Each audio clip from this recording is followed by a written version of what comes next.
স্বাগত বন্ধুরা, আমার উত্তরণ ইউটিউব চ্যানেলে আমার দ্বাদশ শ্রেণীর শিক্ষার্থী বন্ধুদের স্বাগত জানাই। ক্লাস 12 সেমিস্টার 3 যারা 2026-এ পরীক্ষা দিতে চলেছে, তোমরা প্রত্যেকেই জানো যে সামনে সেপ্টেম্বর কিংবা অক্টোবর মাসের মধ্যে সেমিস্টার পরীক্ষা হবে। আর 2027-এ ফেব্রুয়ারি শেষ বা মার্চের ফার্স্ট উইকে তোমাদের কিন্তু সেমিস্টার 4 পরীক্ষা হতে চলেছে। তাই আজকে আমি উপস্থিত হয়েছি এই ভিডিওতে। তো তোমাদের যে বাংলা বিষয়তে একটি জনপ্রিয় গল্প পাঠ্য আছে, যেখান থেকে 8 নাম্বার আসবে পরীক্ষা সেমিস্টার 3-তে। প্রত্যেকেই জানো যে শ্রদ্ধেয় প্রভাত কুমার মুখোপাধ্যায়ের লেখা আদরণী গল্পটি। আজকে আমরা এই আদরণী গল্পটি ব্যাখ্যা, বিশ্লেষণ, এখান থেকে কি কি গুরুত্বপূর্ণ প্রশ্নগুলো আসতে পারে আমরা প্রথম পর্বে আলোচনা করব। কিছু গুরুত্বপূর্ণ এমসিকিউ অনুচ্ছেদ অনুযায়ী আমি তুলে ধরবো পরবর্তী ভিডিওগুলোতে। শেষ পর্যন্ত তোমরা ভিডিওগুলি দেখবে এবং চ্যানেলটি সাবস্ক্রাইব করে রাখবে। তাই সময় না নষ্ট করে আজকে মূল বিষয়ে চলে যাব বন্ধুরা।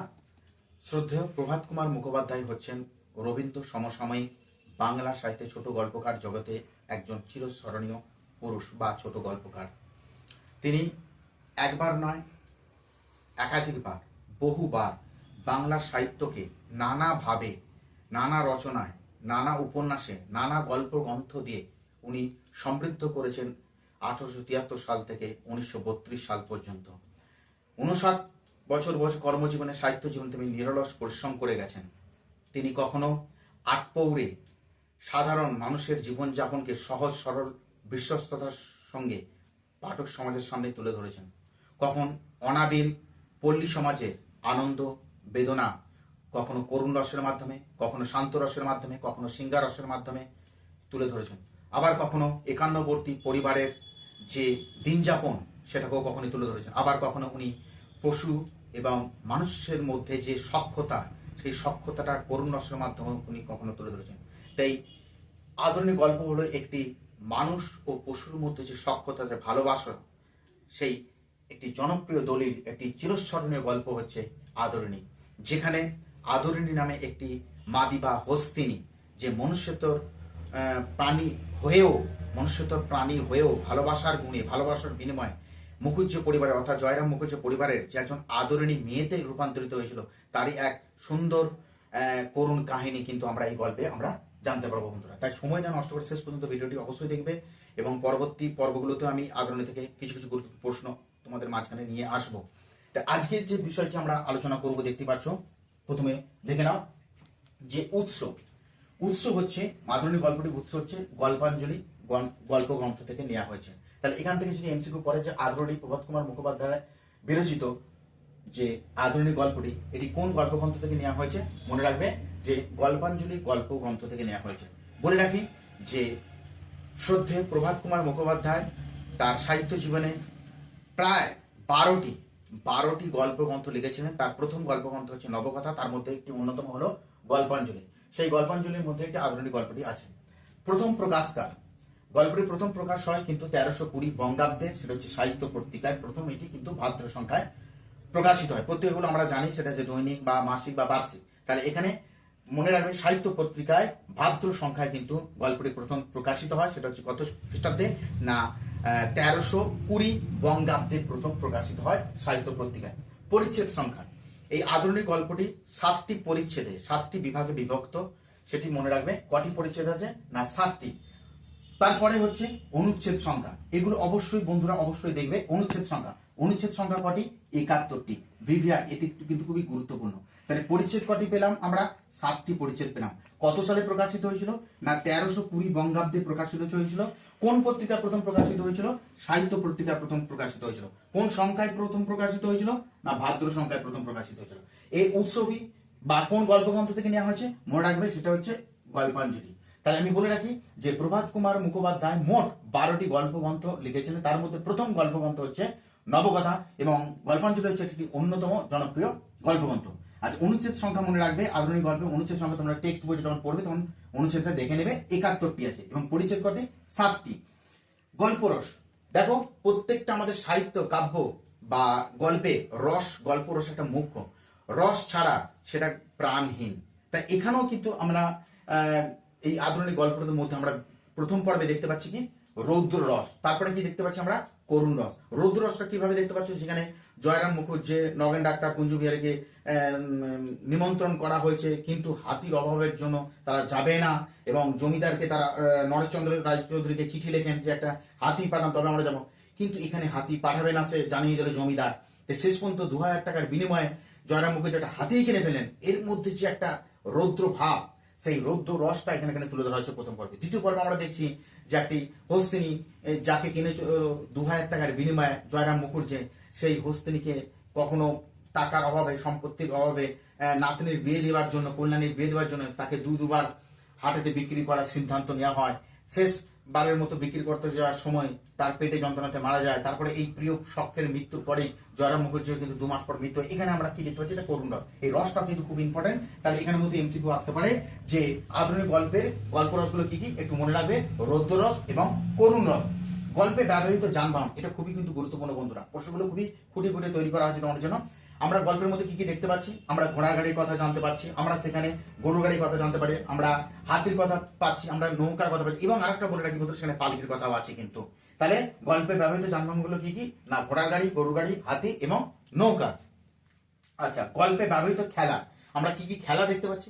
খেলার মধ্যে আমরা সেখানে দেখতে পাচ্ছি তাস এবং পাশা খেলার কথা আমরা কিন্তু গল্পে পাচ্ছি। তাহলে এখানের মধ্যে এমসিকিউর মধ্যে তোমরা পেয়ে যেতে পারো যে আধুনিক গল্পে ব্যবহৃত গল্প যে খেলার নামগুলি সেগুলো কি কি, সেগুলো হচ্ছে তাস বা পাশা খেলা।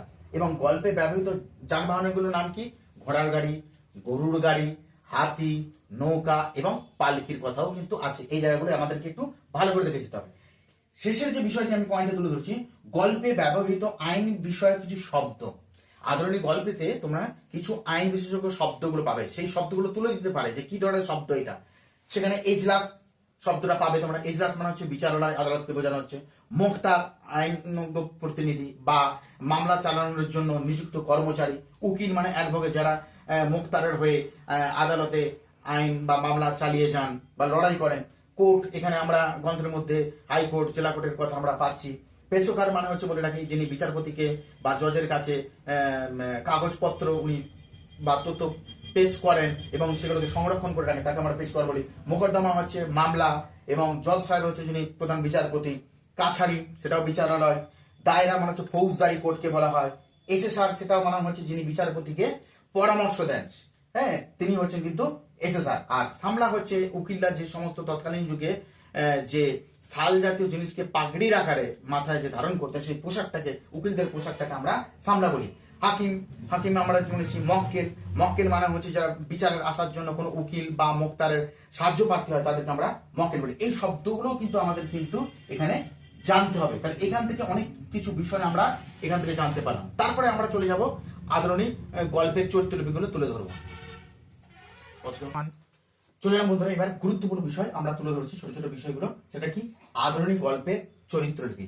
আধুনিক গল্পে কতগুলো চরিত্র আছে, কতগুলো প্রধান চরিত্র আছে, কতগুলো অপ্রধান চরিত্র আছে, সেগুলোকে আমরা জানবো, ডিটেলসে জানবো, সেই চরিত্রগুলোর বৈশিষ্ট্যগুলো জানবো। প্রথমে দেখো, মানব প্রাণ একটি প্রধান আমরা চরিত্র আধুনিক গল্পে পাচ্ছি। সেটা হচ্ছে কি, জয়রাম মুখোপাধ্যায় বা জয়রাম মুখুজ্জে। বয়স কত, মনে রাখবে 50-এর ঊর্ধ্বে। এইগুলো একটু মনে রাখবে। তাহলে মানব প্রাণ একটি মানুষের নাম পাচ্ছি, একটা চরিত্র পাচ্ছি আমরা, সেটা হচ্ছে প্রধান একটি অন্যতম চরিত্র, যার বয়স হচ্ছে 50-এর ঊর্ধ্বে। হ্যাঁ, এটা মনে রাখবে। বয়স কত, 50-এর ঊর্ধ্বে। পেশায় তিনি কি, না মোক্তারি। পেশায় তিনি কি, মোক্তারি। পুত্র সংখ্যা কটি, এইটা অবশ্যই ভালো করে মনে রাখবে বন্ধুরা। পুত্র সংখ্যা হচ্ছে তাদের 3টি। দুটো পুত্র কিন্তু বিয়ে হয়ে গেছে, দুটো পুত্র কিন্তু মূর্খ। কনিষ্ঠ পুত্র অর্থাৎ ছোট পুত্র বিয়ে করছে কলকাতায়, পাঠরত, বিয়ে পাঠরত। আর নাতনিকে, তার জ্যেষ্ঠ নাতনি হচ্ছে, মনে রাখবে বন্ধুরা, কল্যাণী। এগুলো মনে রাখবে অবশ্যই। আদি নিবাস, আদি নিবাস করতে মনে হচ্ছে, আদি বাড়ি হচ্ছে কোথায়, না যশোর জেলায়। আদি নিবাস হচ্ছে কোথায়, যশোর জেলায়। প্রথম জীবনে যখন তার সয় সম্বলহীন ছিল, তার সম্বল বলতে কি ছিল, একটি ক্যাম্বিস ব্যাগ এবং একটি পিতলের ঘটি। এই প্রশ্নগুলো এক জায়গায় তুলে ধরলাম। তাহলে জয়রাম মুখুজ্জে থেকে যা কিছু চরিত্র বৈশিষ্ট্য, তার কিছু প্রশ্ন আসবে, এখান থেকে এমসিকিউটা একটু খাতায় টুকে রাখলে তোমরা এখান থেকে পেয়ে যাবে। তাহলে কি বললাম, যে একটি মানব প্রাণ আদরণীতে একটা প্রধান একটি চরিত্র বা একটি অন্যতম চরিত্র যেটা পাচ্ছি, সেটা হচ্ছে জয়রাম মুখুজ্জে, যার বয়স কত, না 50 বছরের বেশি বা ঊর্ধ্বে। পেশায় তিনি কি, তিনি একজন মোক্তারি। দীর্ঘ 20 বছর ধরে উনি মেজবাবুর মোক্তারি করেছেন। হ্যাঁ, পীরগঞ্জের মেজবাবুর জমিদার ছিলেন উনি, নরেশচন্দ্র রায়চৌধুরী, উনি মোক্তারি করেছেন। তার পুত্র সংখ্যা কটি? তাহলে জয়রাম মুখার্জির পুত্র সংখ্যা হচ্ছে 3টি। সে কলকাতায় বিয়ে পাঠ হলো। নাতনি কি? না, জ্যেষ্ঠ নাতনি হচ্ছে কল্যাণী। জয়রাম মুখার্জির আদি বাড়ি হচ্ছে যশোর জেলায়। প্রথম জীবনের সম্বল মধ্যে কি ছিল? মাত্র একটি ক্যাম্বিস ব্যাগ এবং একটি পিতলের ঘটি। তারপরে পয়েন্টে চলে যাচ্ছি বন্ধুরা, ভিভিআই খুবই গুরুত্বপূর্ণ। পশুপান, একটি পশুপান যাকে কেন্দ্র করে এই আধুনিক গল্পটি আবর্তিত হয়েছে, সেটাই হচ্ছে এটা যেটাকে আমরা বলতে পারি কেন্দ্রীয় চরিত্র, সেটা হচ্ছে আদরিণী। আদরিণী মনে হচ্ছে একটি হস্তিনী বা মাদি, যেটাকে আমরা বলি, যেখানে একটা মনুষ্যত্বর প্রাণী হয়েও ভালোবাসার জন্য বা ভালোবাসার গুণে যে এই আদরিণী একটা মুখুজ্জ পরিবারের একটা মেয়ে হয়ে উঠতে পারে, যে প্রাণী হয়েও যে একটা মেয়ের মতো আদর পেতে পারে, মেয়ের মতো সম্মান পেতে পারে, সেটা এই গল্পে দেখানো হয়েছে। আদরিণী হচ্ছে হস্তিনী, যাকে কয় হাজার টাকার বিনিময়ে কেনা হয়েছিল? 2000 টাকার বিনিময়ে। এই জায়গাটা একটু মনে রাখবে বন্ধুরা, 2000 টাকার বিনিময়ে যাকে কেনা হয়। প্রথমে তাকে বেঁচে দেওয়ার জন্য, যখন সম্পত্তির অভাব হলো, নাতনি বিয়ে দেওয়ার জন্য একটা টানাপোড়েন চলছে, সেই মুহূর্তে ডিসিশন নেওয়া হয় তাকে বামুনহাটে বিক্রি করে দেবে। তাহলে প্রথম এই বিষয়টা দেখবে যে তাকে বামুনহাটে বিক্রি করার সিদ্ধান্ত হয়েছিল। তারপর দ্বিতীয়বার কোথায় বিক্রি করা হয়েছিল? না, রঘুনাথপুর গঞ্জে। তাহলে প্রথম না রঘুনাথপুর গঞ্জে বিক্রি করার সিদ্ধান্ত নেওয়া হয়েছিল, কিন্তু রাস্তায় পেটে যন্ত্রণা করে সে আদরিণী মারা যায়। এবং আদরিণী মারা যাওয়ার 2 মাস পরে কিন্তু জয়রাম মুখার্জিও কিন্তু মারা যায়। যে মানুষের সঙ্গে পশুর যে সখ্যতা, যে করুণ রসের মাধ্যমে এখানে গল্পকার শ্রদ্ধেয় প্রভাত মুখোপাধ্যায় সুন্দরভাবে তুলে ধরেছেন, যার জন্য আদরিণী গল্পে আজও চিরস্মরণীয়। তারপরে আমরা চলে যাচ্ছি নগেন, পরের একটা ক্যারেক্টার নগেন বা নগেন বাবু, যেটাকে আমরা জানি পেশায় উনি ডাক্তার, পাড়ার ডাক্তার, সেটা হচ্ছে নগেন ডাক্তার। তারপরে আমরা কি পাচ্ছি? কুঞ্জ বিহারী। কুঞ্জ বিহারী কি? পেশায় একজন উকিল, যিনি পান খেতে ভালোবাসতেন, তিনি কিন্তু ওই নগেন ডাক্তারের সঙ্গে পান চিবোতে চিবোতে জয়রাম মুখার্জির বাড়িতে বিকেলে এসেছিলেন ওই নিমন্ত্রণের ব্যাপারে, এর জন্য। আচ্ছা, তারপর আমরা কি পাচ্ছি? একটা চরিত্র পীরগঞ্জের মেজবাবু। পীরগঞ্জের মেজবাবু কি নাম ছিল? নরেশচন্দ্র রায়চৌধুরী, যার কিন্তু মেয়ের বিয়ে কোথায়? সোমবার দিন কিন্তু বিয়ে। তাই নগেন ডাক্তার, কুঞ্জ বিহারী এবং জয়রাম মুখার্জি যাবে। তা সেখানে জয়রাম মুখার্জি একটি চিঠি লিখছেন এই নরেশচন্দ্র রায়চৌধুরীকে, যেটা হাতি পাঠানোর জন্য, কিন্তু নরেশচন্দ্র লোক মারফত জানিয়ে দেয় যে সে হাতি দিতে পারবে না। সেই জেদেতে কি করলেন জয়রাম মুখার্জি, যে এতদিনের আমি মুক্তার এতদিনের কাজ করছি, আমার সম্মান নাই একটা। তা শেষ পর্যন্ত কি করলেন উনি? 2000 টাকার বিনিময়ে একটি হস্তিনী কিনে ফেলেন। কিন্তু সেই কেনার পর সেই হাতির প্রতি এতটা মায়া, স্নেহ, মমতা, ভালোবাসা বেড়ে যায়, সেই মনুষ্যত্ব প্রাণীটি মুখুজ্জ পরিবারের একটি আদরিণী মেয়েতে পরিণত হয়। এরপর আমরা বন্ধুরা এই আজকে এতটুকু জানলাম, এগুলো খাতায় একটু টুকে রাখবে। এরপর এখান থেকে আজকে কিছু গুরুত্বপূর্ণ এমসিকিউ প্রশ্ন তোমাদের সামনে চলে এলাম বন্ধুরা। আজকে এই পর্বে কিছু আদরিণী থেকে তোমাদের কিছু গুরুত্বপূর্ণ এমসিকিউ এক কথায় ভাবে তোমাদের তুলে ধরছি। প্রশ্নগুলো অবশ্যই তোমরা খাতায় টুকে রাখতে পারো বা স্ক্রিনশট হিসেবে রাখতে পারো। প্রভাত কুমার মুখোপাধ্যায়ের ছদ্মনাম কি? অবশ্যই ভালো করে দেখে যাও বন্ধুরা। একটি হচ্ছে শ্রীমতী রাধা মণি দেবী, আর আরেকটি হচ্ছে শ্রী জানোয়ার চন্দ্র শর্মা। এই প্রথম যে নামটি বললাম রাধামণি দেবী, এই ছদ্মনামে উনি পূজার চিঠি গল্পটি লেখে কিন্তু উনি কুন্তলিন পুরস্কার পেয়েছিলেন, মনে রাখবে বন্ধুরা। তাহলে এই রাধামণি দেবী এই ছদ্মনাম ইউজ করে বা ব্যবহার করে উনি যে পূজার চিঠি গল্পটি লিখেছিলেন প্রথম, সেইটা লেখার জন্যই উনি কুন্তলিন পুরস্কার পেয়েছিলেন। চলে যাচ্ছি পরের প্রশ্ন। প্রভাত কুমার মুখোপাধ্যায়ের মোট গল্পগ্রন্থের সংখ্যা কটি? 12টা। মনে রাখবে প্রভাত কুমার মুখোপাধ্যায়ের মোট গল্পগ্রন্থের সংখ্যা কটি? না 12টা। মনে রাখবে সেগুলো প্রথম হচ্ছে গল্পগ্রন্থ নবকথা, ষোড়শী, দেশী, বিলেতি, গল্পাঞ্জলি, গল্পবীথি, পত্রপুষ্প, গহনার বাক্স ইত্যাদি। তার মধ্যে প্রথম গল্পগ্রন্থ মনে রাখবে নবকথা। চলে যাচ্ছি পরের প্রশ্ন। ভিভিআই প্রশ্নগুলো কিন্তু খুবই গুরুত্বপূর্ণ, একটু অন্যরকম। আর এমসিকিউ যেন কোনো সাজেশন হয় না, তোমাদেরকে বেশি করে তোমাদেরকে আয়ত্ত করতে হবে, বেশি করে তোমাদেরকে টেক্সট বইটা ভালো করে পড়তে হবে। 40-এ 40 কিন্তু বাংলায় পাওয়া যায়, আমি বলছি 40-এ 40 পাওয়া যায়। যারা ভালোভাবে একটু পড়াশোনা করেছে, 11-এ ফার্স্ট সেমিস্টার, সেকেন্ড সেমিস্টারে এবং থার্ড সেমিস্টারও পেয়েছে, এবং আমার কাছে বহু শিক্ষার্থী বন্ধুরা কিন্তু পেয়েছে 40-এ 39, 38, 37 এরকম পেয়েছে। আচ্ছা, চলে যাচ্ছি পরের প্রশ্ন। প্রভাত কুমার মুখোপাধ্যায়ের মোট উপন্যাসের সংখ্যা কটি? 14টি। উনি উপন্যাস লিখেছিলেন 14টি, যেমন হচ্ছে কিছু বলতে পারি রামসুন্দরী, নবীন সন্ন্যাসী, রত্নদ্বীপ, জীবনের মূল্য, সিঁদুর কৌটা, মনের মানুষ, আরতি, সত্যবালা, সুখের মেলন ইত্যাদি। আচ্ছা, পরে প্রশ্ন, প্রভাত কুমার মুখোপাধ্যায়ের প্রথম গল্প কোনটি? যেটি কিন্তু উনি ছদ্মনামে লিখেছিলেন, পূজার চিঠি, 1897 সালে, যেটা হচ্ছে শ্রীমতী ওই রাধামণি দেবী এই ছদ্মনামে লিখেছিলেন এবং যার জন্য উনি কুন্তলীন পুরস্কার পেয়েছিলেন। পরে প্রশ্ন, পাঠকের কাছে বাংলার মোপাশা হিসেবে কে সম্মানিত? মানে একটু অন্য ধরনের এবং খুবই গুরুত্বপূর্ণ প্রশ্ন, পাঠকের কাছে বাংলার মোপাশা হিসেবে কে সম্মানিত? শ্রদ্ধেয় গল্পকার, প্রাবন্ধিক প্রভাত কুমার মুখোপাধ্যায়। মনে রাখবে, বাংলার মোপাশা হিসেবে কে সম্মানিত। পরে প্রশ্ন চলে যাব আমরা, প্রভাত কুমার মুখোপাধ্যায় প্রথম গল্পগ্রন্থ কোনটি? ভিভিআই বললাম। মোট গল্পগ্রন্থ লিখেছিলেন 12টি, যেগুলো প্রথম গল্পগ্রন্থ হচ্ছে নবকথা, ষোড়শী, দেশি বিদেশি, গল্পাঞ্জলি, গল্পভীতি, পত্রপুষ্প, গহনার বাক্স ইত্যাদি। প্রথম গল্পগ্রন্থ কিন্তু নবকথা, এটি আগে দেখে যাও বন্ধুরা। পরে প্রশ্ন, খুবই গুরুত্বপূর্ণ প্রশ্ন, আদরণী গল্পটি শুরু হয় কোন বারে?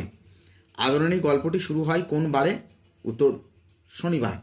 আদরণী গল্পের উৎস কি? আমি বললাম যে প্রভাত কুমার মুখোপাধ্যায়ের মোট 12টি গল্পগ্রন্থের মধ্যে একটি অন্যতম গল্পগ্রন্থ হল গল্পাঞ্জলি, আর আদরণী গল্পটির উৎস কিন্তু ওই গল্পাঞ্জলি নামক গল্পগ্রন্থ।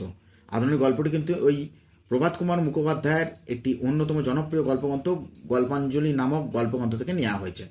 চলে যাচ্ছি পরের প্রশ্ন, আদরণী গল্পের রস কি?